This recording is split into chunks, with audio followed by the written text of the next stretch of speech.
流浪中国，我们来到泉州永春县，我们刚刚去体验了特色美食歌摊，太好吃了。还想尝尝永春的芦柑，但是没看到有卖的。永春是中国香都，中国芦柑之乡，中国4大名醋永春老醋，永春白鹤泉故乡大禹村，全国仅有的2座供奉魁星的寺庙，魁西岩就是在这里。这里景美人美。流浪的时候喜欢带上速食海底捞自热火锅麻辣，里面配料齐全，吃起来麻辣可口。海底捞食品专卖店，散装囤很划算。我现在来到这个永春这边，这个叫一条街都是吃这个的，各摊好像，这个就是腐竹吧，这么大。我去看一下，我感觉这家吃的人最多，这么多人。老板，2个人还有位置坐吗？有，楼上。他这个是各摊是吗？对，这个是按人头配好的，不用给，炒菜另外算。哦，那各摊里面是吃什么的呀？大肠、小肠、罗汉肉、豆腐泡、瘦肉、鸭血都有，反正很多人的。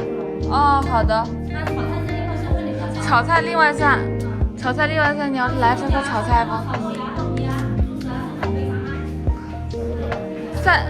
好的，3层炒豆芽好了。嘿，第一次吃这个啊。配了一包蔬菜，这摊像是一个火锅一样。我们2人第一次吃不会吃，现在现场查攻略。我们网上查了一下，先加葱花，喝点汤。先尝尝什么味儿？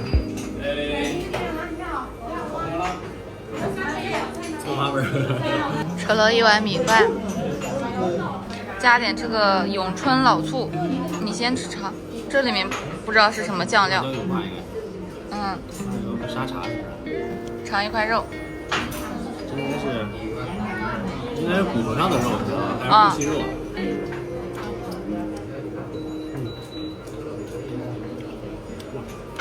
醋味很重啊。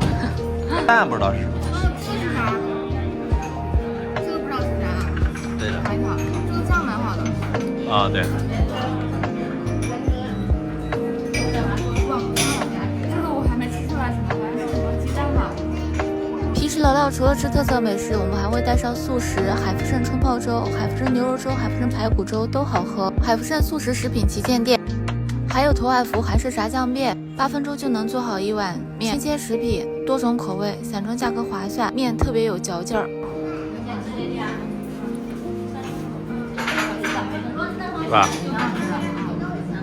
这个好像裹了一层面粉的肉也好吃。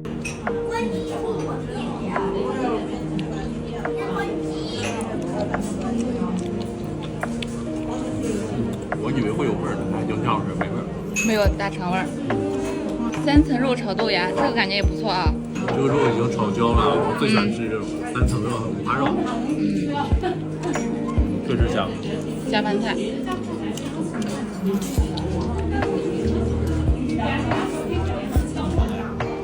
加点蔬菜就吃不下了。2个人才消费75块，感觉不贵。吃饱饭了，我们到这个特色古街逛一逛。看这边有挺多表演呢，2024永春首届海丝欢乐季，白鹤泉汉唐舞蹈，这边也是卖的这些特色甜白酒，炸的春卷儿。我吃饱了，谢谢。吃饱了。好了，下次有机会再来。再往前逛一逛，这个古街逛逛也挺有意思。这里还有什么马来西亚商品展，这边好像都华侨比较多，在新加坡、马来西亚的人比较多吧。我们现在停到这个商场这边了，好像是这边的 CBD 吧。我们因为这边停车免费，所以我们准备在这边休息休息，待会儿在汽车里睡觉。这个我们平时就是开着这个车流浪中国的，这路一路自驾往南啊，我们从江苏过来的。